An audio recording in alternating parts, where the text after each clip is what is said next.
I think primarily this one challenge. Back in Senate Economic Development, and we have with us the director of the Vermont Economic Progress Council, Jessica Cardovan, who is going to address a concern she has in the amendment, which we're about to hear. Ann Cummings has been delayed and will be here at 9, we hope, but sure. Which agency again? I work for the Vermont Economic Progress Council. Okay. Right. Welcome, Jess. Good morning. So for the record, I'm Jessica Hartleben. I'm the Executive Director of the Vermont Economic Progress Council. And first, I just want to say I'm so appreciative of all the work that Senate Finance and this committee have been doing on CHIP. VEPC is prepared to administer the bill in whatever form it eventually takes, and we look forward to working with the House and the Senate to make this bill something that communities can utilize to build out infrastructure to create desperately needed housing at all income levels. So when looking at the amendment and listening to the testimony in Senate Finance, I think it was earlier this week, there was a request that this be a pilot program and that this program sunset in 6 years with a look back in 5 years. And the concern that I have about that is that we know just from looking at regular TIF districts that given the timeline, it takes about 5 years for infrastructure projects to be built before any building can occur and before any increment could be retained by the municipality. In fact, I think, I haven't looked at the bill this morning, but I think there's language in there that says that municipalities can have like up to 3 years before they incur their first debt. And that's because they're often, if they have to bond, first they have to come to VEPC. The way the statute is written is that the period to incur debt starts when VEPC approves the project or the district.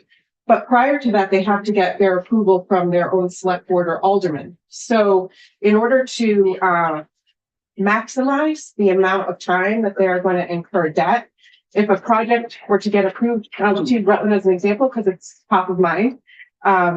Rutland got their approval from the city alderman, I think in the spring or the summer of 24, but they did not apply for their TIF district until January of 25 because they didn't want to lose that 6 months of increment or incurrence period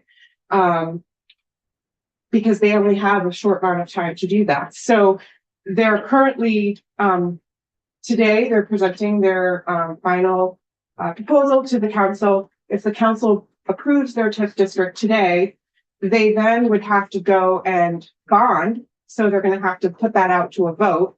Probably would not vote for a bond until November. Unless they have a special Unless they have a special election. If they were to get approval for a bond, the construction season isn't going to start realistically for the infrastructure, not the building of homes, but for the infrastructure until summer of 26. And that's the approval that they get approval. Yep. I also asked for your timeline as should this pass as it's currently contemplated. It's going to take VEPC some time for rules. What are you looking at before you're ready to say start doing all this? A year or two? No, I think we could probably get this up and running by January, provided we have some direction from the legislature about what kind of metrics you're looking at. If you're looking at us to, as PHFA was talking about in Senate Finance, you know, we're not property managers. We're not going to be going in and doing income verifications. I've started to look at other states' programs. Maine, for example, has an affordable TIF, and they have a whole application already lined out. So you don't need to reinvent the wheel, perhaps, on that. No. The biggest piece of it is if the legislature really wants to see how these programs are going to be benefiting the communities, we need to have enough runway for the communities to be able to show the legislature that they're able to do the work and they're able to create homes. you know, there was an article, I think, in the Digger yesterday about the high cost of construction and the tariffs and how that's going to impact housing costs. We also, as we experienced during COVID, there might be supply chain shortages. So it just seems like giving municipalities a longer runway to be able to build out infrastructure, to allow developers to build homes makes sense. So for those reasons, I would just ask that we extend the pilot project for 10 years. And then at the end of the 10 years, we would just come back and report to you whatever the legislature feels is important to know. I mean, if it's important for you to know what types of housing is being built, that seems like easy that we could do that. Is it? I would have to look at the TIF report, which is going to be coming to you in April, but there's already a lot of information that's contained in the TIF report that might be helpful for this program as well, but just to tailor it to housing. Have you spoken to Senator Cummings about 10 years versus 5 years to possibly amend the amendment? Or could I draft an email right now seeing you just to get this conversation started? Absolutely. I mean, I'm hoping we'll just have this conversation with Ann and ask that the Yeah. finance do that change, Yeah, because it would be simpler to have a change in the finance amendment right. than it would be. And I apologize. I wasn't able to be at the summit. I was texting Charlotte and asking. You're okay. We talked a lot about things that were not in the amendment. And then I tried to scroll through the amendment before leaving. And I don't even, do we have it? No, we're trying to find it. I thought Ann was bringing it with her. Yeah, I only saw what John had struck out but But whether it goes to 10 years or wherever it goes, there need to be some milestone reporting. So that we don't, start a program and then only 10 years later Right. find that it has roadblocks or difficulties or bumps in the road that Right. we should know about before we start the next one. Right. Well, I was gonna say, if some luxury project is being built with this, we will know right away. You will know, I mean, your reputation is on the line. So, Yeah. Everybody's gonna be in touch if anything's going wrong. well, and as we learned from like David testified, the luxury home builders are not gonna avail themselves of this type of program because of the length of time that it takes. I mean, if you have to go out to bond, it's gonna take 6 months to a Right. year. Luxury home builders don't need Mhm. bond voting and municipal support Right. to build out infrastructure. They just simply don't. Right. Well, they might like it, but they're not gonna put themselves through that scrutiny. And I've had conversations with developers that have said that they won't use TIF because of the length of time that it takes. Right. Right. So, one thing I think additionally, and Randy, the three of you can chat about who are involved in these conversations, but I believe the language about housing and affordability and income levels has changed also in this amendment. I think so. I think it's in the purpose section only. Yeah. But it's, I didn't see this. We're about to get, Right. yeah, I haven't seen the whole Okay. bill redrafted. I just saw. I tried to scan it before saying like, thank you very much for your work and leaving, but it was very hard to do. It was- scanning it and sending it I have to say, I think the whole thing was challenging. So we're just getting it. Yeah. But I mean, I suppose that means we can also pass over the day. that's what Thomas was doing. Okay. So, Jessica, the housing affordability piece, that's I think what you were referring to earlier when you said it would be hard for VEPSI to be able to scrutinize that, just as Maura, I believe, argued in Yes. finance, and you guys can fill it, and I wasn't there for this piece of the discussion, but finance also, that Maura also argued that this was going to be a challenging thing for Yeah. these to. TIF is designed to build out infrastructure. And if you want to make a component of a TIF, but it has to include an affordable housing section, great. Let the Don't have- municipality present that at the time of the application. And then, we can, see that they do that or not do that. I mean, some states say that, affordability has to be one of the first projects to be completed. Don't wait till the end. But in the states that I've reviewed, and I looked at Maine last night, I looked at Iowa, Great, thanks. and I reached out to the, folks at CDFA, which is the Council for Development Finance Agencies, which is a national organization that looks at TIFs statewide. But most municipalities that work with TIF districts focus on the building out of the municipal infrastructure. And then that creates the private development. And that the municipality and the developer work together to make sure that that happens, so that the municipalities then reporting back to, most states don't have a district like Vermont. They don't have a VEPC necessarily. But there's really no way for us to continually monitor whether income thresholds are being met unless you do it at the initial stage. So maybe at the initial John to join us, or we could ask John. purchase of the house, or you can require So you don't have the language either. no. Here, you have my copy. Okay. John, we had not known who drank. Okay, so Oh, this is John Gray. Yeah, we're now inviting John. perspective repeal 2021. If we could invite John to join us, he could just zoom if he wanted, but it would be great to see John. Sorry, this says okay. Okay, so the purpose is changed to encourage the development of primary residences for households of low to moderate income. I'm okay with that. That's fine. It's based on all of that's. Yep. Right.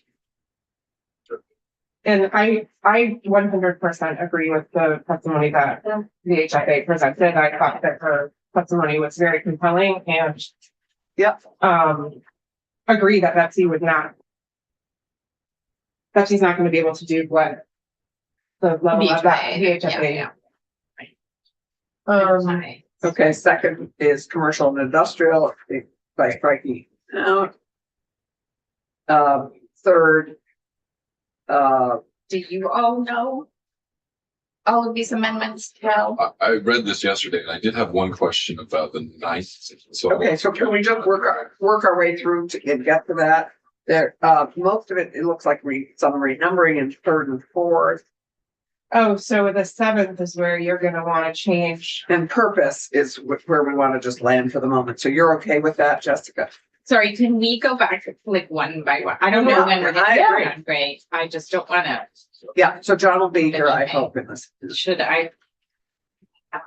Yeah, we should No? see how we feel. So Okay. I think we're all okay with the First Amendment. Well, I don't First know where that instance. even lies. All it's doing is striking out affordable, but. Well, I'm just For gonna what put the reason? bill. Yeah. These guys were here, so right, I defer to the finance members. affordable housing has a definition and statute of many different circles that this applies a new definition, which raised concern with VHFA. It also seemed to, with our adjustments for the AMI threshold, that it departed from traditionally accepted definitions of affordable. So it expands the scope of. Where is this? I mean, what you don't want to have, though, and probably need to get an explanation, because otherwise folks are going to think you're doing housing that is not affordable, and that's your goal, and that's not the reason either, so. No, I think you have to explain why this is I a don't challenge. wanna read the sentence out loud. Yeah. This is being struck. Oh, okay. Yeah, I mean.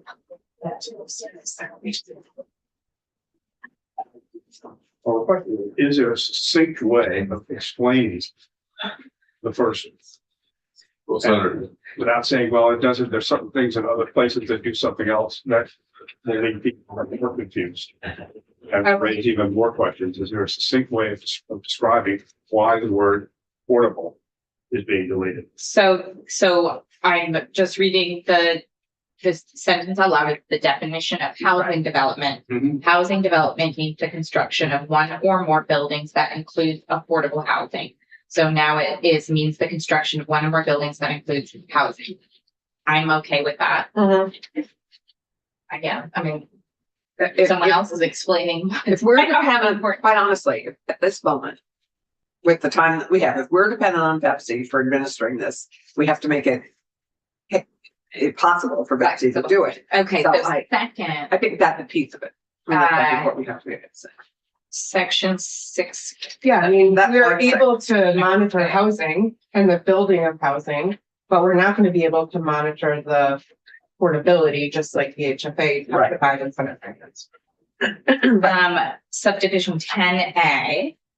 Improvement means the installation or construction of infrastructure that will serve as a public good and fulfill the purpose of housing, infrastructure, tax increment financing, including utilities, digital infrastructure, transportation, public recreation, commercial and industrial facilities. So you struck commercial and industrial facility from the definition of improvement. With the argument being that TIFs traditionally are to subsidize ultimately publicly owned infrastructure, and with the term commercial and industrial, there's no implied public ownership. That's the argument I remember hearing. But that could be said also about the housing. Well, Housing. we're speaking. Which still says the infrastructure Yeah. to serve the housing. Right. Right. The challenges we heard from an industrial site. I mean, one of our witnesses was representing an industrial site where they wanted to put housing. How does that This wouldn't. play with that? Mhm. This wouldn't limit the ability for infrastructure to still be subsidized for the mixed use. Yeah. We're not gonna count the water particles. Oh, okay, got it. Industrial otherwise. It just means we can't use the increment to pay for commercial and industrial infrastructure that would be publicly owned. I can see like a 25% chance someone comes back in 2 years and said, can you change this? Because this is limiting, but I think it's okay for right now. I think it's not careful change, but it's. And I think to go to David's earlier request, I think we will be definitely looking at, if this works well, we will be definitely looking at Okay. broader use and application on project based. Okay, so then the third instance is just the numeric. So are we all okay with the first and second so far? Yeah. David, I know it's not. Yes, I am. My concern is to explain why we're doing this. Well, that part, Explanation. that's your job. Is not compelling at this. I mean, yeah, honestly, I think we could just vote the amendment down. So Senator Cummings is the one presenting this, so I think she'll make the case. I don't support voting the amendment down because I think overall these are reasonable changes. Well, are they reasonable or do they add value? Well, I think the VEPC thing is important. Where's the vet? So the affordable piece, I think in number, It the, was an First easy division, isn't it? administration of it by, well, let's finish the one Okay. before we have that big conversation. Yeah. Do we have okay? Jonathan Gray here? I mean. Yes, okay. we've asked him, but Well, I just, time is of the essence, so I'd still like to. So I don't think the commercial, just to stick on that point, so the Yeah. motion of voting it down was raised. I do think there was some strong opinions on Senate Finance that they're worried that education and fund tax dollars that will be of the increment that will be redirected should go for public infrastructure. The Mhm. way they interpreted and read this improvement section is that this could be used to subsidize property, commercial and industrial facilities that would not be owned by the public municipality in which it resides. But it's subsidizing the infrastructure that might go to a commercial and industrial facility that's really it's valuable. to its Yeah. greater purpose. In catching advocates That out may in the have hallway, housing. none of them seemed concerned with dropping this. They said that. I know, but This- that's why I think it's one that's gonna come back in 2 years. So I just don't see anything yet that I think is like important enough, and if Well, they the afford- change, it's the a problem. affordable, I think the affordability piece for VEPC is important, Mhm. the first instance. I don't know that it's, Broadening it to low and moderate. okay, so then 1907 is a purpose change. So instead of, Yeah, it says the purpose of housing infrastructure tax increment financing is to provide revenues for improvements and related costs to stimulate housing development in Vermont. This says for improvement and related costs to encourage the development of primary residences for households of lower moderate income. Certainly agree with that. yeah. Um, And then the fifth Yeah. instance is, 1910, 1910, which so is, that's the, So the low and moderate income, is that new language or is that language already embedded? No, it's new. it's new and it's not defined. Which was intentional. There was concern raised about middle income because that has some related association to existing programs. Moderate income has not yet been used, so this is using it. We had a problem across the board with low income to medium and moderate income to middle income. Why are we making this distinction? The intention here is to go after the missing middle, but there was concern about using the missing middle terminology, and there was much more gravitation around low and moderate income. That middle income has some specific definitions. Typically, HUD has some specific definitions regarding 80% or 60% to 120%. And so, Okay, I get that bit, but don't we have a problem across the board? Okay, so I understand the sensitivity about high income housing, but there's a problem across the board. If I got a Rutland Regional Medical Center doctor that can't find a home in Rutland County, okay, or nurse, let's say nurse, that's a middle income. We gotta stimulate that too. I'm hesitant to characterize arguments, but what I'll say, what came up, which I expect to come up again, is there's concern that we will use education dollars redirected to subsidize ski villas, second homes, or high-end, high market value houses. They would argue that the market should pay for those houses, whatever the cost is, and that the intention of using these public dollars is to make more housing available to the populace at large. That's what the sense of the discussion is. Sure. Why don't you pull up a seat, because we're having a discussion about the amendment and we But I'm appreciate. making somebody else's argument, and that's where I'm getting in trouble. And I think they were trying to move further toward our intent of striking the word affordable places, but making sure it's geared towards, a spectrum on the lower end of the income channel. I'm just trying to help. Again, my thought is if we're creating a quarter mile of infrastructure. Yeah. I think infrastructure is the public good. So let's say And that's the that. perfect tip. Yeah. We spent a lot of time on that, and I think the expansion and the slight change from to public good is one that then also justifies private ownership that serves a public good, which is more housing, which we had a long conversation about that. I just want to let you know, Anne is not going to make it. Okay. So this is important for us to just continue as best informed as we are, because we have two members of the finance committee here. Can I ask a question? Yeah, Did John's here, so we now. right. Does that mean we still have the definition of affordable housing? John Gray, Office of Legislative Counsel, you're asking if this amendment retains the definition of affordable housing? It does not. This strikes the definition Okay, of it affordable housing. strikes the definition. And just to orient, because if you're looking at the amendment, you're not going to see it as the first line. Right. The reason for that is technical. I wanted to ensure that because we request renumbering of the definitions, that striking the first won't accidentally Right. affect the other instances. So that's why it's the third I instance. think that's a good change. Thank you. Thank you. I think that, thank you, Thomas, that helped just illuminate your conversation. I also think your committee is particularly concerned, like as we all are, with Approving tips of any kind is the step yes. forward. Good night. Yeah.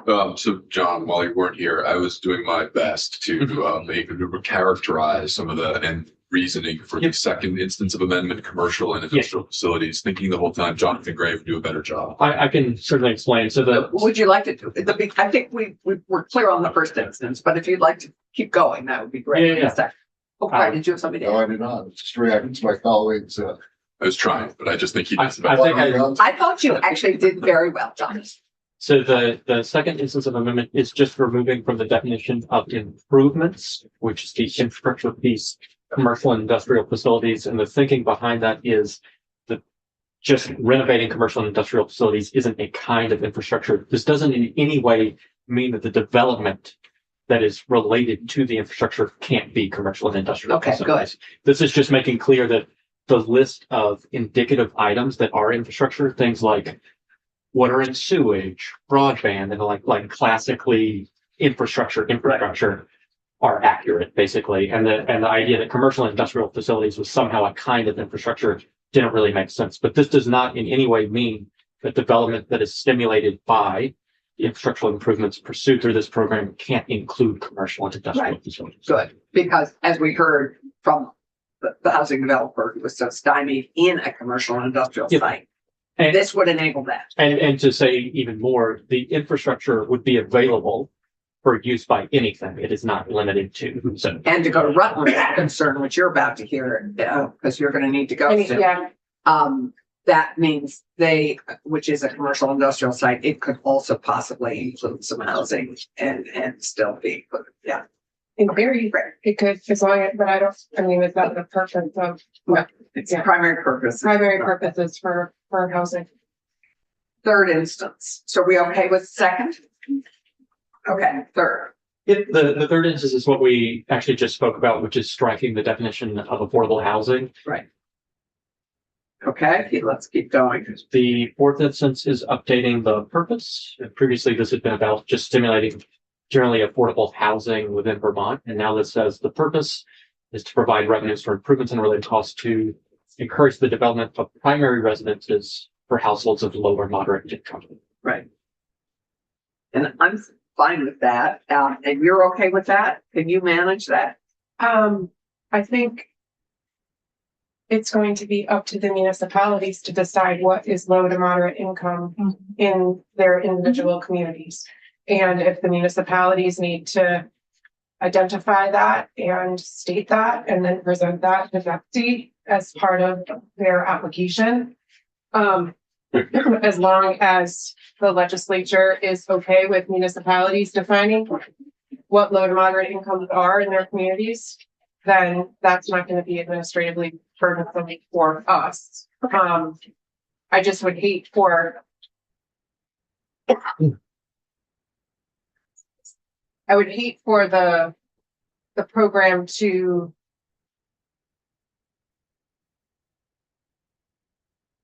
face significant criticism if municipalities have different definitions for low to moderate income that do not align with the purposes that members had intended. So That's for the council, right. it as an oversight board, then be a check to that. Mhm.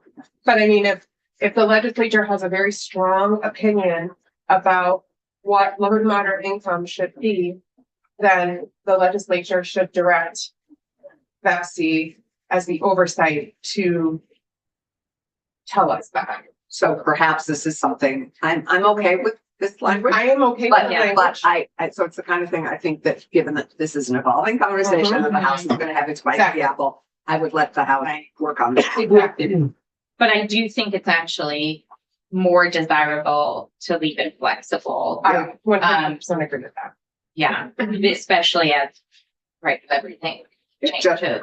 going out. And we don't know. I mean, Exponential. it's so uncertain. I mean, you have tariffs, you're gonna have Mhm. supply chain shortages. Well, and I feel the auditor somehow could not make the mental leap from the way we structured our childcare subsidies to go up to 475% of federal poverty, 575 of federal poverty, to the same situation being needed in the house. And I would argue with him publicly about not being able to make that mental I leap. believe you're just doing that. Yay.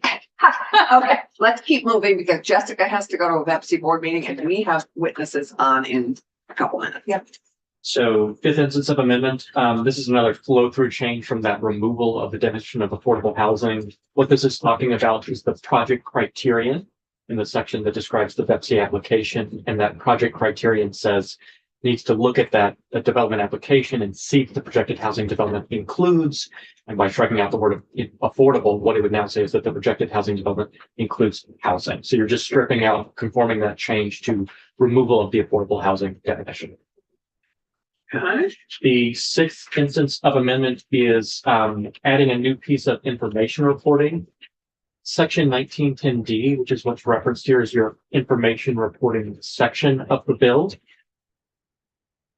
Yeah, And it includes a set of things that FEPC and the Department of Taxes would report on annually, and there's some separate pieces as well that are not annually. This adds to that annual reporting piece, which would include things like how much housing has been produced, another subdivision to say the number and types of housing units for which a permit is being pursued under the shorthand for this being Act 250, and for each applicable housing development, the current stage of the permitting process. So wanting a check-in on the Act 250 implication of projects pursued through CHIP. That's the way I would describe this, information reporting, and it would be it would be part of that annual reporting that BEPC and Commissioner of Taxes is tasked to do. Okay. Is that okay with you, Jessica? It's an additional piece of work for you. Right? Yeah, This is probably harder to do than some of the other things. Though. Yeah. I mean, it's really gonna be up to the municipality to tell us where projects are in the permitting process. They're gonna want to track that too, though. 'Cause- Yeah. It's good.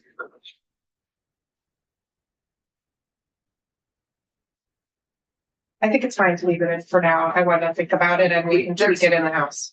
This will continue to Mhm. change. Okay, so seventh instance of amendment. Seventh instance of amendment is, so same section, we're talking about information reporting. But previously we were talking about an annual reporting provision. This is not an annual reporting provision. This is a 5-year check-in on how the program has Right. run.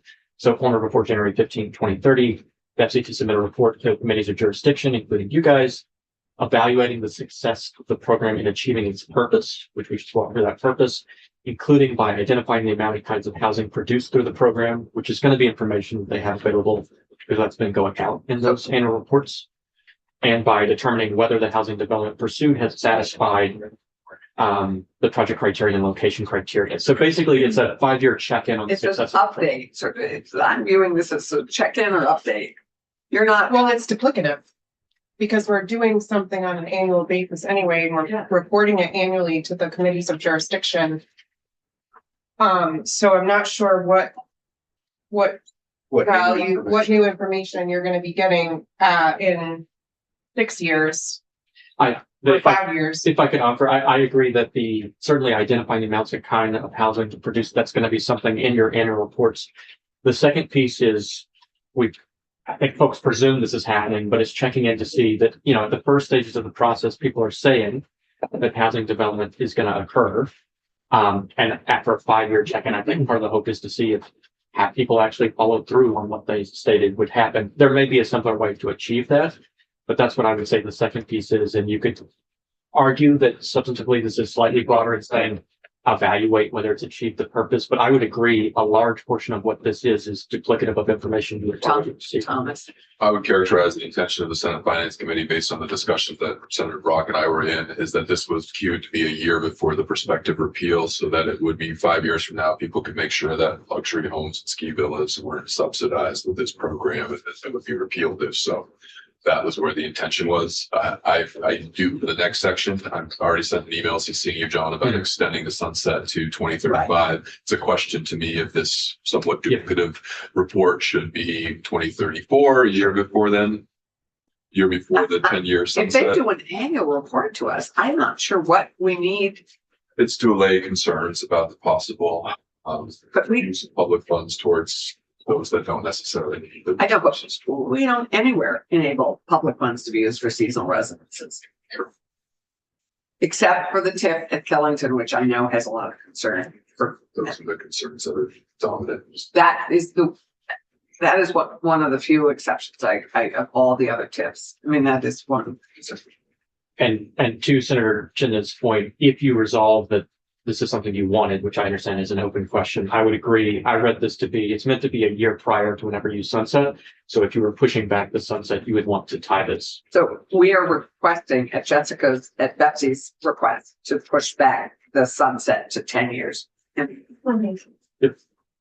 which, and I think we're all clear on why. Send an email to Senator Cummings, CC you and John, but get that conversation going. So, if. I guess I would just be curious to know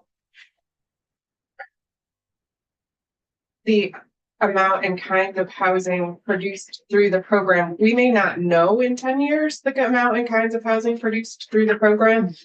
And determining whether the housing development pursued through the program meets the project criterion and location criteria of section 1910. And then section 9. It's a big, long section. It's got many sub. That's the things you would have approved at the initial application stage. It's like pretty clear that folks would have met the location criteria because they had to do that at the entry stage. I think it's probably more trying to check in on whether the development includes housing, this type of thing. And I just want to interrupt and say, Peter and Devin, we are getting there, but we just have to just finish while we have Jessica before she leaves for the Thank you, next. Tom. meeting. So thanks. I also think you're probably like an A+ person, and people give us reports that are very B- ish. So reporting what you can is going to be good enough for whatever legislature that is. And we will get concerns. My guess is we will need to be revising and updating this pilot. Fair, with all new legislation, we do updates and changes, and we hear how it's developing and how it's progressing as intended or not. So it's not like we're going to be waiting 6 years before we get some notion of how it's doing. We're going to find out pretty quickly. Mhm. So so what the objective here from the committee, I understand from finance, is that they wanted to hear a year before the sunset. So can we just, for the moment, for conversation, just change it to 34? Not our amendment. So that's actually what I was gonna ask is, are you asking me to draft you guys an amendment that amends this? No, amendment because to I the- think what we're asking is finance to reconsider That's their right. amendment so that there's one amendment. That's wonderful. I think from your perspective and from ours, quite frankly, it makes some sense to try and do it all from the same committee. That was the intention of my email. May I say one more thing? Go ahead. Yeah. The biggest question about the next ones, could you please explain what we're trying to do with the 9th instance of? Yes. Yeah, I Yes. understand. The 8th and 9th. So the 8th is the sunset. The 8th instance is saying after, and this would be updated to your 2035 date. What the 9th is part of the sunsetting. Effectively, if you look at the initial bill, there is amendment to the existing authorization statutes for VETC to authorize the performance of duties related to this program. Mhm. You wouldn't need that authority anymore once you sunset the program. So this is just a conforming change with part of that sunset. It's not so simply included in the sunset because you have to actually amend the statute, but this is entirely part of the sunset. It's not doing anything other than resetting to the current state post ship. You okay with that? Yeah. Okay. And the last, Yeah, the last is just updating the effective dates, because you have that amendment to the authorization statutes that's part of the prospective repeal. You now need to have multiple effective dates because most effective dates are going to become effective immediately, or upon July 1, 2025. And then this particular removal of the VETC authority per ship would take effect on, and I would presumably, if there's agreement, this will become July 1, 2035. what do you actually, that's it. Actually, I Remove it. think it would, What, I'm sorry. so it I would don't- just be it would sunset. 2035. I think it should sunset on December 31st of 2035 to allow for a full year of applications to go through. And then just to be clear, it's only gonna sunset for new applications, because if in theory this sunsets in 10 years, you're gonna have towns and communities that have already bonded and they're gonna be 10 years into That's a what I'm 20 or worried 30 about. year bond. Yeah, No, that's the concern of this time frame. I right. agree. So if that is the case, I would, and that makes sense, I would probably remove the amendment to the VETC authority per ship to ensure that they still have the authority to continue to do. I what think they need to have the authority over chip for as long as there are chips. Yeah, exactly. But this amendment change is really Senate Finance's amendment, so. Absolutely. That's right. So I Go think to Senate Finance once it's done, hopefully this afternoon. so. Okay, so which means that we really ought to make sure that we do in fact hold this over. Or we can do it at third reading, but sorry. No. I think it would be I know you have a meeting all day. No, it's until noon. Oh, it's until noon. Okay, you need to get going Yeah. because your meeting starts at 5 Yeah, up at National Light. yeah. So the question I have for you is, are you able to be available to Senate Finance at some point after probably 2:00 today? I can work my schedule. I'm supposed to have a meeting in Burlington at 3, but I can see if I can Or you can come in, Zoom in or whatever. Zoom in, or I can just come here, and there are others within the agency who are going to. I think it would be less confusing for people if we reported it today and made this the centerpiece of tomorrow's conversation. I mean, I could go either way, but I actually think that makes it easier for people to understand. And also, quite frankly, if this is not to do with the body of our, what will be reported Right, today, I think we can absolutely wait for this for third reading and continue the work on it. And so that is what I guess I would ask at this In point. the if the interest of committee's not- moving the calendars, and there's so much coming Yeah. up. So just so we're clear, though, we would want the sunset to be effective December 31st of 2035. Yeah. I agree. And we would want to add back in I just cut that section. the ability for us to continue to monitor the chips Yeah, absolutely. until the bond. I had not appreciated that had been removed, so Mhm. I'm Great. really glad that we clarified that.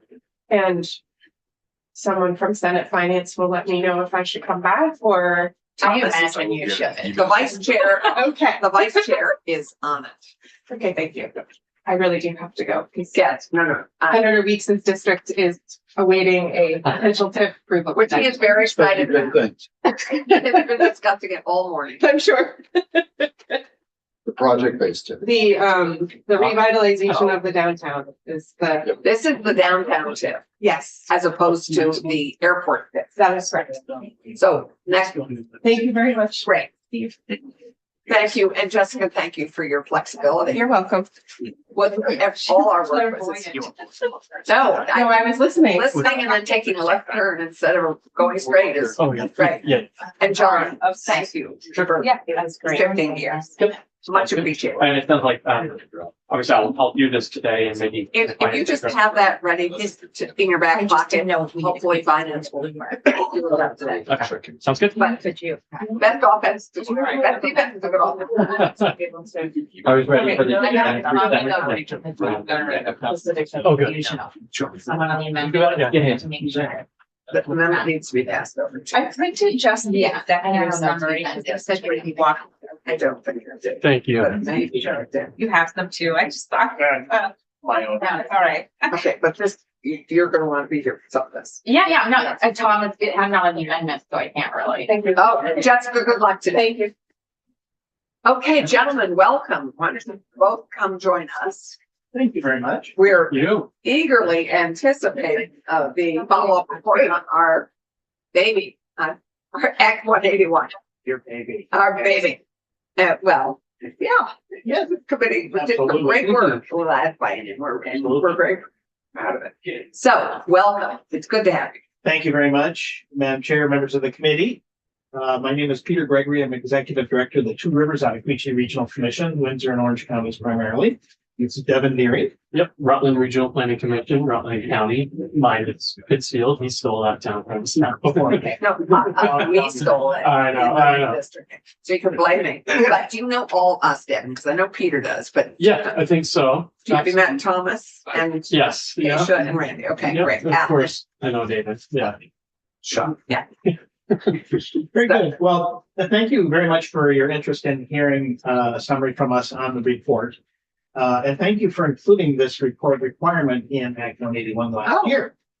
It was interesting that the regional planning commissions had been moving in that direction anyway, but having some directive in legislation is always helpful. I also want to thank this committee for work earlier this session on including brownfields in the housing bill. And it's something that we appreciate very much in this very, very tight time, and we will continue expressing the need for that with other senators and House members when I get there. So thank you for that. Thank you. Yeah, because given our huge need, it is a drop in the bucket we appreciate, but we at least got it up from what the initial governor's recommend was, You did, and we'll keep the assessment process going, which is important for the which long is run. critical. Yeah. But we know how difficult it is, especially with all the things going on in Washington and all the other fiscal. Indeed. So why did we do the study? Again, as I mentioned, we were headed to do a study again. We're very curious about our performance. We want to continuously improve. We do a lot of self-policing and assistance among ourselves. When one of us has a finance manager that retires and we need to recruit. So we're there for each other, but we're always curious about our performance. And this follows on one that we initiated in 2011, also conducted by the National Association of Development Organizations, which in 2011 gave us good feedback on our program consistency, our quality of work, and where we need to position ourselves over the next 10 years. Coming from the 2011 study with one major suggestion was that we position ourselves to do more shared services with our communities as they are under stress because of retirements, FEMA declarations and natural disasters. We need to be there to help our towns work together. And that's a little bit different from the political traditions of New England, which is strong local government, and we do it ourselves. And I want my own grader, even though it's not used very often. But On that point, after the flooding, I think all of us need to fully appreciate more shared services and Absolutely. equipment. yep, Yeah, mutual aid agreements especially. Yeah, which we have in fire departments and EMS, but not not enough in public. enough in Yeah. public service. Yeah, exactly. Exactly. So this effort was timely. It's just leading to us positioning ourselves to be more adept at meeting the changing needs of our community. So we're very pleased to have the study done. And Devin's going to get into some of the process that was used by NATO, kind of outlining the details of how the study actually. And I just ask, as you did this work, because one of your first recommendations is the shift to the council of governments. Did you coordinate it all with the task force on county sort of regionalization? As I think I would like to think of it as a task force on regionalization. Yes, we did. We were, the stakeholder group and participated until things were suspended and stuff, of the election and stuff. But Yeah, well, and we now need new chairs, so. right, but yes, we intend to be very active in helping inform that group. Great, thank you, Devin, sorry. No, absolutely. Great question. So process wise, we really wanted to be really strategic about getting as much input and engagement on this report as possible and not make it just derived from the RPCs, but reflective of not only our funders and the agencies we work with, but the municipalities as well, that service delivery. Because at the end of the day, not only was this a strategy assessment about where we could go, but an assessment as to how we are doing our work now. So it was a multi-pronged approach to developing this report. The first was developing in a stakeholder group, and luckily the partners in that stakeholder group were explicitly called out in statute, and that was League of Cities and Towns, VCRD, DHCD, AOA, Office of Racial Equity, and then a group of legislators that were very interested in the process, and then a few other sort of random stakeholders. We met with them early in the process to understand broad feedback in specific areas of focus, and then circled back with them throughout the process to provide draft reports and seek feedback from that experience. So that was really more the top-down, if you will, approach of understanding what our funders' priorities were and how we can be the best vehicle to implement some of the state regulations and strategies from those agencies. On the bottom-up approach was a really robust engagement process with our RPC boards and our towns. So we did two large surveys and engagement efforts. So the survey effort received 158 board member responses, and the municipal survey received 200 responses from individual members. So we felt like it was a really broad field of respondents and represented a lot of different towns, different sizes, and different priorities. And on top of that, we felt like there needed to be more qualitative feedback as well. So we actually asked NATO to conduct one-on-one interviews with all of our board chairs without the EDs involved, just to get a really like unrestricted viewpoint from the board chairs as to how are we governed, that really getting at that governance and accountability aspect to things. So we really used those survey responses from the bottom up and the stakeholder group top down to form the basis of answering the core questions within this study. And there's a very significant appendices if you're interested in diving into like what were the individual sort of responses to that. We have all of that packaged up. But luckily our NATO partners did a really good job of collating that into sort of some central themes while addressing the core questions that were asked in this statutory requirement. Any questions on that engagement piece? No, sounds like. Awesome. So let's talk a little bit about the assessment itself. How, based on that engagement, how are we doing? So we model these after the core elements in the statute.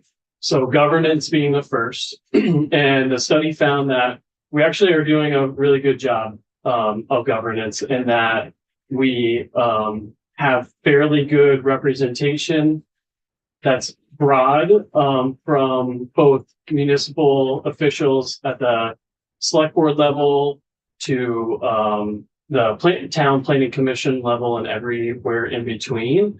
But that really to enhance shared services, we need to look at this advanced COG model. Funding wise, found that funding is really quite adequate for current staffing levels. And I think that's the key piece there is current staffing levels. And from that 2011 study to now, we really saw a shift in expanding the number of regional planning commission staffing, especially as it relates to sort of the ratio with the administrative and executive staff. So that allows us to do more services. And I think, $1 in is sort of $2 out when it comes to investing in RPCs.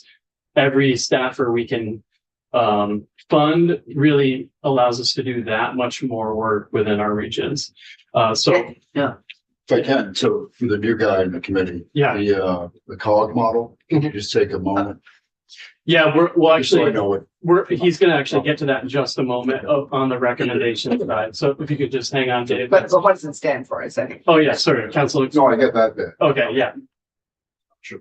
Yeah, it's What it's intended to do. So yeah, we'll get to that in the recommendations. On the program and service delivery, the assessment found that we're doing a really good job. We're meeting our statutory requirements, and all the towns feel like we are a really good value and the service is a good quality. And that more than anything, we're the first call and we're a very reliable source. And I think that's where you want us to be, and the state had envisioned us to be, and that's where we are. on a huge range of subjects. Yes, yeah, we're called planning You're the first commissions, call but on everything from Yeah. transportation to right, water, sewer, to all sorts of community needs. exactly. It is way beyond just practical planning as you would think about it. Equity was another realm. It is an area where we're making extreme strides in baking in equity considerations in all of our work. And we'll admit this is a newer area for us. It's really been over the last 5 years that we've really made a significant effort. And I think where equity in a lot of these assessments lean is when RPCs work together and create a shared vision through VAPTA and share staffing and resources and information is when we tend to be at our best. Accountability wise, the report found that, in fact, we are held to a very high standard of accountability, and we actually seek that accountability through our executive committees and our full boards. And then lastly, staffing, which kind of points back to funding. The report found that overall the staffing is sufficient based on our current responsibilities. However, more staffing means we can do more ultimately in the end. And I would say while it's sufficient, we are still feeling like we are extremely lean, and able to meet the needs as they arise, but there's way more needs than we can possibly meet as it currently stands. So those are the broad assessments. And Peter is going to talk about the recommendations as they relate to those areas. Thank you. So the key findings, I think Which are on page one. Page one, yeah, they're summarized there. Yep, and then they're much more detail on page 8. Yeah. With a little more depth of discussion. The first one I would It's actually numbered here. Oh, yes, they are. Good. The first one I mentioned is the Council of Governments, the Yeah. COG, the so-called COGs.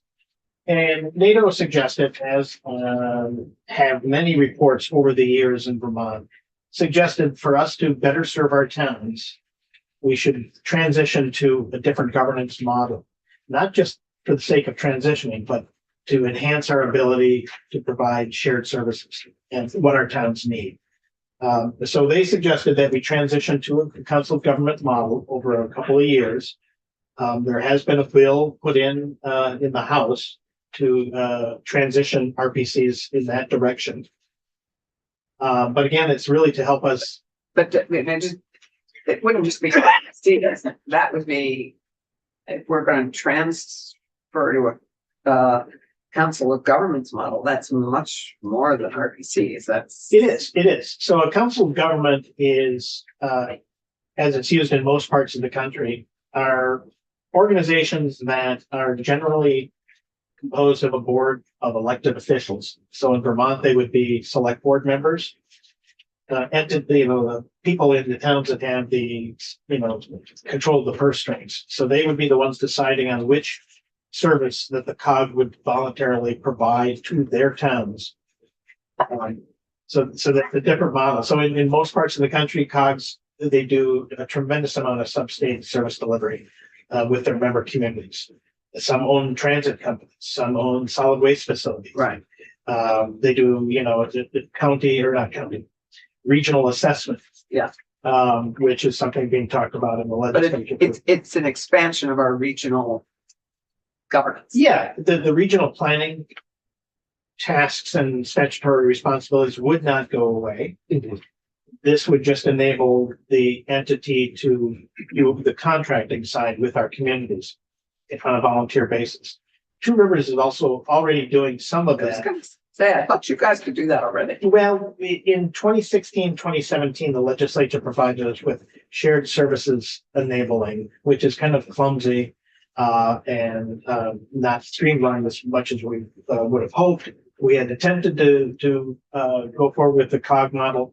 The league was a little nervous. The state departments, didn't understand it and stuff like that. But so I think the time has come for a more serious discussion, and I think this joint House Senate Committee on Regional Governance will help tease out the steps, the process, the accountability, making sure the league is happy with the interaction with the elected officials. And there's much more lessons learned we could pull from Connecticut, Massachusetts now. They sort of helped pave the Right, way. they modeled this for us. Right. I would just, I don't want to delay us, but I would suggest we also have this presentation in Senate GovOps and House GovOps.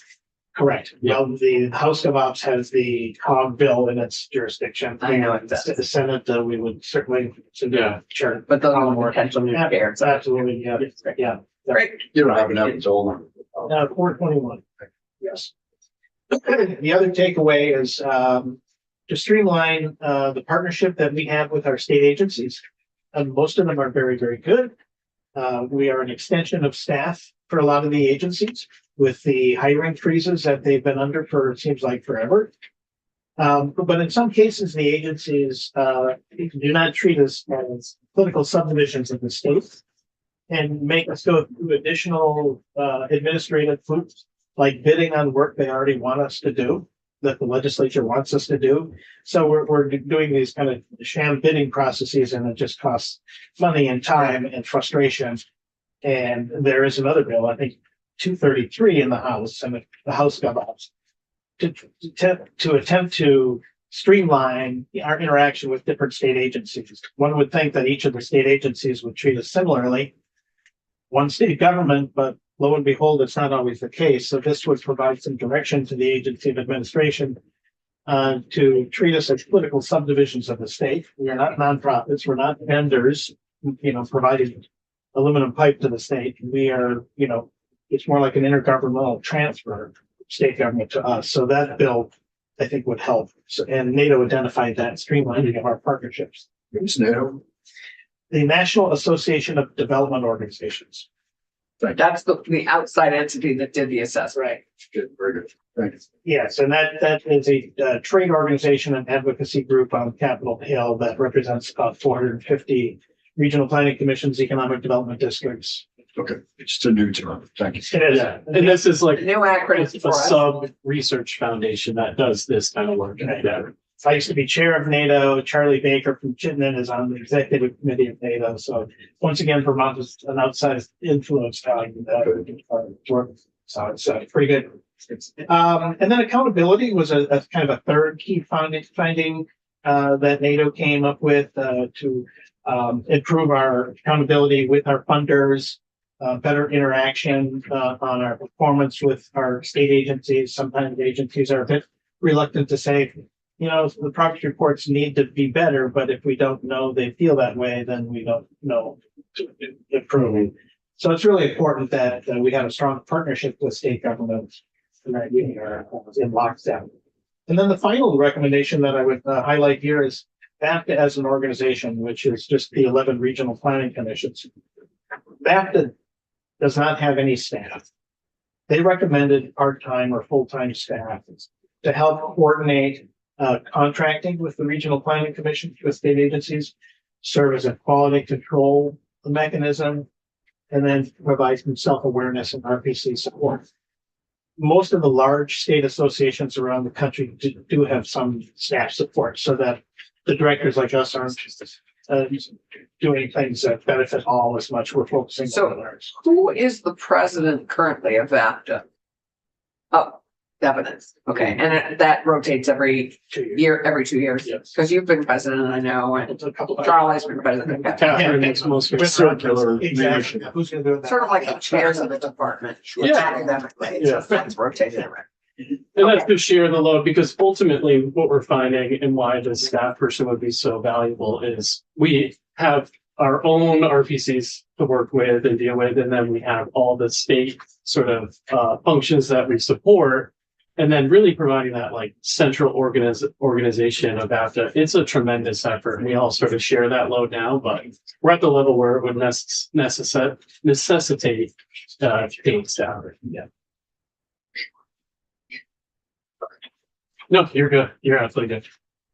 So one thing we wanted to touch on today is that, while this report may be new, we're already taking many steps to address the recommendations and try to take these on full force and make some progress. So one of which is, as Peter had mentioned, the VAPTA staffer. That is something we are already pursuing and evaluating the feasibility for, and would like to try to, if possible, through that evaluation, have that in place sometime in FY26. And what you're recommending, one staffer? I guess I missed that, just one. Yeah. Because right now, whoever's president of VAPTA, their staff probably takes on the additional burden.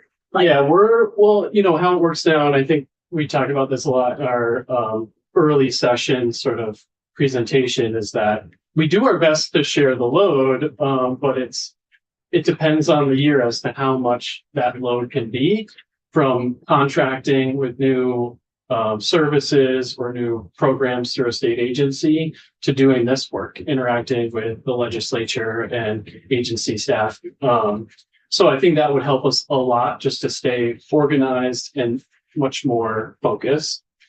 H421, as we talked about, for the COG model, that is already moving ahead. And we are a part of that and are going to provide as much support as we can through that process. So when you say moving ahead, where is it in the house? Is it on the floor? Is it coming to us? No. Neither, it's in the committee right now. Yeah. and we hope, Okay, so it didn't make crossover. No, it did not. It's a biennium discussion. The report is due at the end of this year, calendar year. Of the joint, Yes, study committee. Yes. At the end of 25. Right, so this So this will, bill will, the bill that you have drafted will work in partnership with whatever recommendations come out of the task force on regional. that would be ideal. Yes. That's why we should be reporting this. What does that task force report do, regionalization? It was originally, meant to have a report, I believe, December of this year or next year, 25. Yeah. 25. So the challenge has been that we have lost momentum on it big time. Actually, we lost momentum this fall. And because the two chairs were not reelected. So, that has real consequences. And so it has been a little derailed and my guess is we will be reviewing that deadline and those dates this year and figure out how we get them all back on track. Because it's important work and you're calling the question on it here and saying it's essential. Yeah, we see the need in our communities every week. Every night we go to the meetings, we see what's going. Yeah. This is More than ever. Yeah. And we appreciate it representing districts and we're unifying districts and representations. I mean, here's one way that districts are unified under umbrellas of representation. But we need it. Excellent. Okay, great. Sorry. Peter talked about the contracting provision, trying to make that much more efficient, streamlined. In addition to that, we're taking steps to establish routine check-ins and meetings with all of our state agency partners. We have really good models with agencies like VTrans, where we've been doing this for years through the TPI program, and the communication lines are open and we have a really good partnership. We're trying to bring that same with ACCD. We're trying to bring that same level to Vermont Emergency Management and DEC. We just had a great sit-down meeting with the deputy commissioner, and we're going to establish sort of more routine check-ins. And that is to really just understand and make more efficient the processes and the programs that we're implementing. And then constantly at the VAPTA level, we're looking to better coordinate ourselves. And like I said, when we work together, the product really is representative of that. And we are way more efficient and way more effective. So we're continuing to have those conversations and bring the RPCs together where appropriate. So we're feeling like we're addressing a lot of these immediately as needed. And we're going to continue to over this next cycle as well. Your questions? Then, No. It's all good. great. Thank you very much. Yeah, this is exciting and, I think so too. We'll need your help on the governance issue, On the contact staffing us issue. if you have questions about things that say continue moving forward. well, Resource. we're very dependent on you on the next steps for our community mapping. Mhm. And brownfield assessments. I mean, we rely on you for so many things, but particularly in the next year, our Act 250 tier development and getting towns to really when we talk about bottom up, that to me is really an important bottom up, that getting communities to really think about where they want to develop, where they want to invest, where they want to protect what they want to protect. Yeah. Since they're here, what's the due date on that tier 1A, 1B, and how does it look to hit the target? Looks very good. All RPCs are meeting with their towns right now, town by town, taking out proposed land use maps. Boundaries of villages generally are expanding for all of our villages. They're taking in new lands that aren't susceptible to flooding for housing development. I think it's being well received, and as his funds indicated, all of us will have planned before the land use review board by the deadline, which is the end of 26. Right, December 26th. Many of them much sooner. Much sooner. Yeah. Yeah. We're Great. shooting for May of 26. So yes, we are keeping up on that demand. Yeah, great. You may be aware that Carla Raimundi and I presented to the land use review board. Yes. Recently and talked a lot about the embedded environmental justice principles in the mapping process.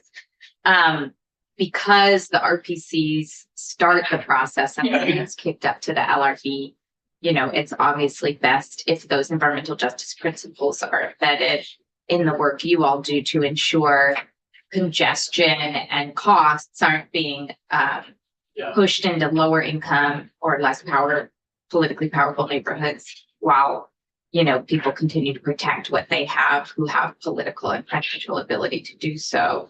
How are you all integrating that into your work? Yeah, in multiple ways. The environmental benefits and burdens are sort of foundational for us right now. And, you know, one way we're on an email chain this week about meeting with the Native American group in what is that, in May, I think? The Commission on Native American Affairs. Yeah. Okay, they only have 2 members left. Yeah. They're pretty decimated. Yeah. But that's, you know, one way in which we're trying to get feedback from Mhm. really underserved and undervoiced groups that haven't been a part of regional planning processes in the past. And then each of us are really trying to identify those key underserved populations in our regions and trying to form these informal working groups to really try to get a broad understanding of those issues and try to incorporate them where possible Yeah. within obviously the statutory framework, which Right.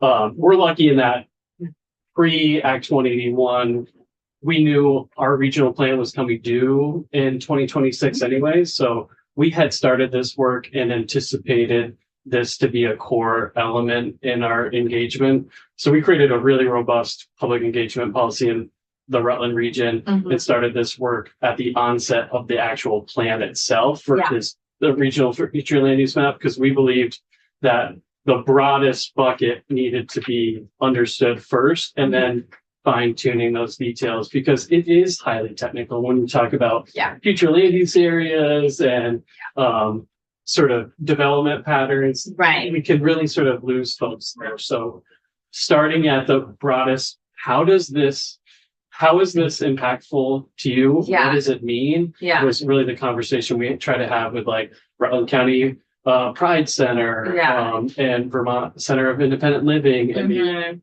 folks that really had never been part of the process before. So Yeah. it's an ongoing thing, and we are appreciative of this effort Yeah. because it really expands our awareness. Right. Definitely. Having done, you know, environmental justice conversations in Rutland and Newport and elsewhere, you know, I obviously really care about marginalized communities that identify as Black, Indigenous people of color. I hope people hear me say that our most impacted groups are rural, isolated seniors. Absolutely. You know, who don't make it to meetings. And I especially heard that in Rutland. You know, people who had passed away and hadn't been found for days because they just don't have anyone checking on them. And that is really scary in a disaster or just for their basic quality of life to be able to break isolation. So, you know, I just want to make sure we're really recognizing who's most climate vulnerable and who deserves, you know, a healthy, walkable place to live. I appreciate that because we're sort of in our particular regional plan, our vision is a healthy, equitable, and resilient region. And so every single chapter addresses health equity, or sort of healthy communities, equity, and resiliency at the front of every chapter. Just say, here are the areas in which our concerns and how the policies relate exactly to addressing those concerns. Mhm. Not that we have all the answers, because Right. the rural dichotomy it's tough. It is tough, Yeah. and it's only growing. So one stakeholder you haven't talked about, which kind of reminds me, but it's so important because communities with strong senior centers and strong regional senior centers don't have seniors dying at home, people not knowing about it. That I think that the Sidewalks.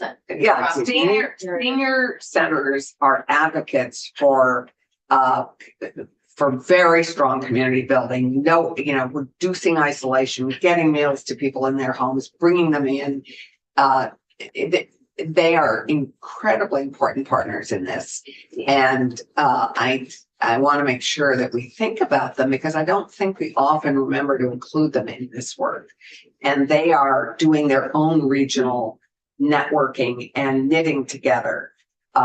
That's really essential. And I would, That's where we're really relying on our CBOs, our community-based organizations like Southern Vermont Council on Aging and our Castleton Community Seniors, because they are the ones who work with these folks every day, and it's an easy touch point. So yeah, absolutely. Yeah. Yeah, the demographic outlook is not great in this matter. so So it's booming in this area. yeah, I'm yeah. kidding, it's not great. It's some of us are just Yeah. Well, we're desperate for moving ahead. here. services to Into- meet that demand. Right. Yeah. Exactly. Yeah. Well, thank you very much. Thank you for your Thank time. you. More to follow, Yeah. and really appreciate your work on all these things that we are partner on together. So thank you. Thanks, very much. catch up for sure.